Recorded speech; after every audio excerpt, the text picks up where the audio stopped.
इस धरा पर हम सबको देखने को मिलता है। देश को चुनौती से उभारने का, और अगर कहीं से चुनौती मिल रही है तो उसका मुकाबला करने का जज्बा तो इस धरती में रहा है। और भाइयों बहनों, उन्हीं स्थितियों में आज जब भारत दुनिया की एक बड़ी ताकत के रूप में उभर करके पूरी दुनिया के सामने कुछ उदाहरण प्रस्तुत कर रहा है,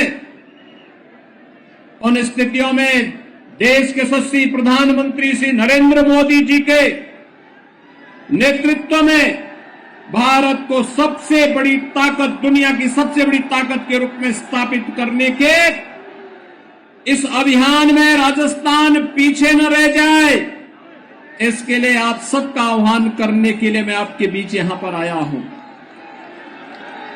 भाइयों बहनों, एक नया भारत का दर्शन हम कर रहे हैं। एक ऐसा भारत जिस भारत में 142 करोड़ लोगों का सम्मान दुनिया के अंदर बढ़ रहा है। एक ऐसा भारत जिस भारत में जाति, मत, मजहब, क्षेत्र और भाषा के आधार पर कोई भेदभाव नहीं हो रहा है। एक ऐसा भारत जिसमें आस्था को भी सम्मान दिया जा रहा है और आपके भविष्य की कार्य योजना को प्रभावी ढंग से जमीनी धरातल पर उतारने के लिए भी कार्य हो रहा है। और उस नए भारत के लिए राजस्थान जैसे राज्य की सहभागिता अत्यंत महत्वपूर्ण है। इसके लिए आप सबका आह्वान करने के लिए भाइयों बहनों आज मैं आपके बीच यहां पर उपस्थित हुआ हूं। भाइयों बहनों, मैं जानता हूं राजस्थान हो या केकड़ी विधानसभा क्षेत्र, पूरा राजस्थान कांग्रेस नेतृत्व की सरकार से पूरी तरह तबाह है। और आज आपका यह उत्साह इस बात की गवाही दे रहा है। बहुत आगे धक्का मुक्की मत करिए, आप लोग पीछे पीछे रहिए, मैं आराम से आपके सामने बोल रहा हूं। और पीछे पीछे, थोड़ा पीछे की तरफ जाइए, ठीक रहेगा। भाइयों बहनों, मैं केवल आपको ये बात कहने के लिए आया हूं, मैं आपका एक बात के लिए आह्वान करने के लिए आया हूं कि भाइयों बहनों, आज जब पूरा देश प्रधानमंत्री मोदी जी के नेतृत्व में कार्य कर रहा है, एक नए भारत का दर्शन कर रहा है, तब राजस्थान की भी जिम्मेदारी बनती है कि विपरीत परिस्थितियों में राजस्थान ने देश को संबल दिया है। और अब एक बार फिर से कांग्रेस के मौका प्रस्त और वादा खिलाफी को जवाब देने के लिए विधानसभा चुनावों को फिर से हम भारतीय जनता पार्टी के पक्ष में ले जाकर के कांग्रेस को जवाब दें। और भाइयों बहनों, इसी का आह्वान करने के लिए मैं भी आपके बीच आया हूं। पूज्य संत भी यहां आए हैं और ये पूरा मंच भी आपका आह्वान करने के लिए यहां पर आया है। आपको मेरा अनुरोध होगा, धक्का मुक्की न करके थोड़ा पीछे पीछे थोड़ा चाहिए, पीछे थोड़ा पीछे हटेंगे तो अच्छा होगा। भारत माता की, भारत माता की, भारत माता की। आप लोग थोड़ा पीछे जाएंगे तो अच्छा रहेगा। आगे काफी लोग बैठे हुए हैं, उन लोगों को भी दिक्कत ना हो और आप लोगों को भी दिक्कत ना हो। थोड़ा पीछे पीछे चले जाएं, आराम से पीछे पीछे, एक एक कदम सब लोग पीछे चले जाएंगे। सारी पीछे जो आगे अनावश्यक भीड़ हो रही है उसमें नियंत्रण हो जाएगा और जो जहां है वहीं बैठ जाएंगे, ठीक रहेगा। भाइयों बहनों, इस नए भारत के लिए वैश्विक स्तर पर बढ़ता हुआ भारत का सम्मान भी है। तो भाइयों बहनों, भारत की आस्था का भी सम्मान है। भारत की आस्था का सम्मान कैसे होना है? ये आज आप सब देख सकते हैं। भाइयों बहनों, काशी में काशी विश्वनाथ धाम, उत्तराखंड के केदारनाथ में केदारनाथपुरी का निर्माण, और भाइयों बहनों यही नहीं, मध्य प्रदेश में महाकाल में महालोक का अनुभूति करने वाला अद्भुत दृश्य भी हम सबके सामने है। भाइयों बहनों, ये सभी कार्यक्रम भारत की आस्था को सम्मान देने का ही क्रम है। और यही नहीं, 500 वर्षों का इंतजार समाप्त करके आज अयोध्या में प्रभु राम का भव्य मंदिर का निर्माण कार्य भी हो रहा है। भाइयों बहनों, क्या ये कार्य कांग्रेस करा पाती? कांग्रेस आपकी आस्था को सम्मान दे पाई? क्या कांग्रेस दे पाएगी? क्या कांग्रेस देश का सम्मान बढ़ा पाएगी? और भाइयों बहनों, न कांग्रेस आपकी आस्था को सम्मान दे सकती है, न देश का सम्मान बढ़ा सकती है। विकास के कार्यों को मैं भी आ रहा था सड़क मार्ग से, सड़कों पे जगह जगह गड्ढे हैं। बहुत सारी जगह तो ये भी नहीं पता लगता कि गड्ढा है या सड़क है, सड़क में गड्ढा है या गड्ढे में सड़क है, ये भी पता नहीं लग रहा था। और भाइयों बहनों, जब एक भ्रष्ट सरकार कार्य करती है तो परिवारवाद तो हावी होना ही होना है। और राजस्थान में तो, और केकड़ी विधानसभा क्षेत्र में तो यहां पे टैक्स भी वसूला जाता है, सुना है मैंने। यहां कोई टैक्स लिया जाता है। ऐसे ही माफिया पहले उत्तर प्रदेश में भी हावी थे, 2017 के पहले।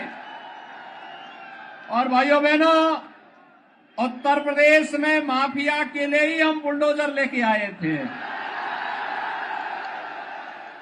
आज देखते होंगे ना उत्तर प्रदेश का बुलडोजर जब चलता है, अच्छे अच्छे माफियाओं की गर्मी शांत कर देता है।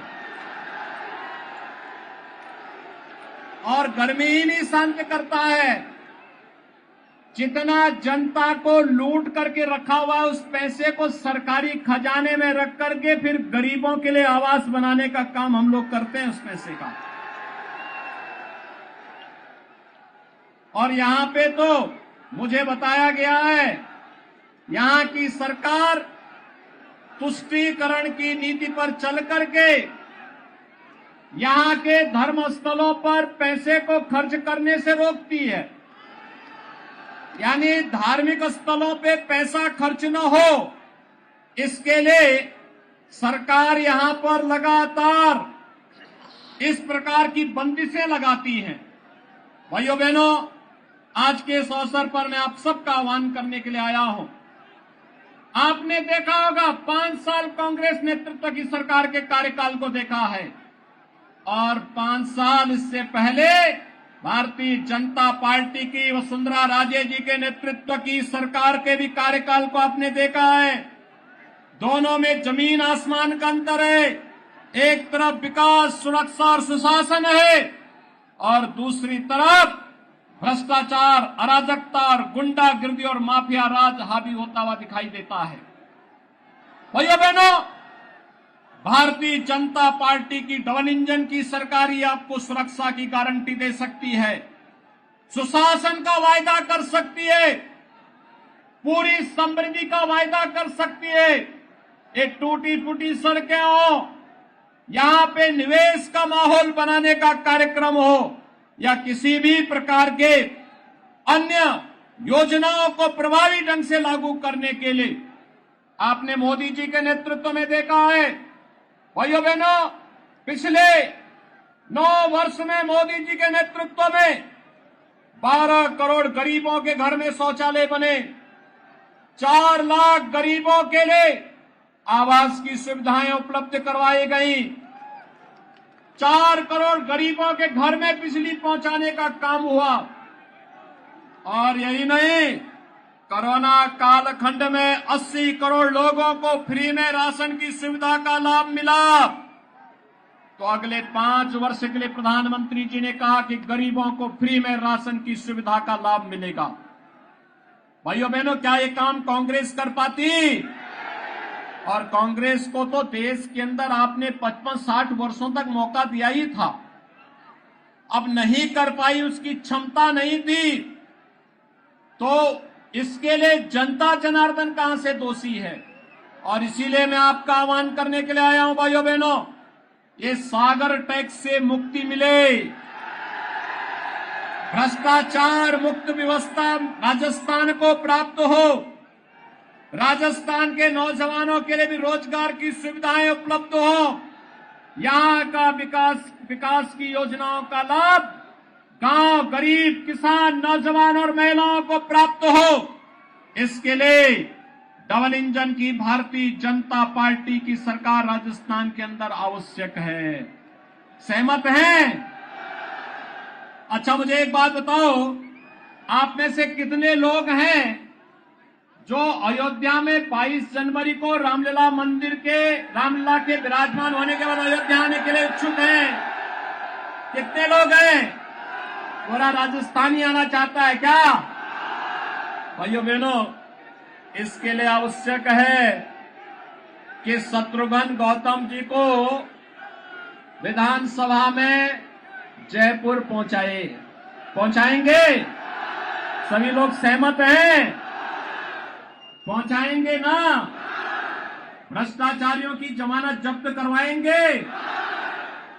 और मैं फिर शत्रुघ्न गौतम जी को कहूंगा कि वह विधानसभा में जाने के बाद 22 जनवरी के बाद केकड़ी के जनता जनार्दन को लेकर के अयोध्या पहुंचे, अयोध्या में स्वागत की तैयारी हमारी होगी। सहमत हैं?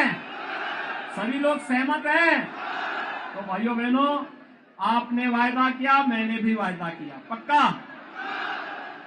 तो आप सब मेरे साथ बोलेंगे, विधानसभा चुनाव की दिशा से कमल चुनाव चिन्ह पर श्री शत्रुघ्न गौतम के लिए दोनों हाथ ला करके बोलेंगे, भारत माता की, भारत माता की, भारत माता की, जय श्री राम, जय जय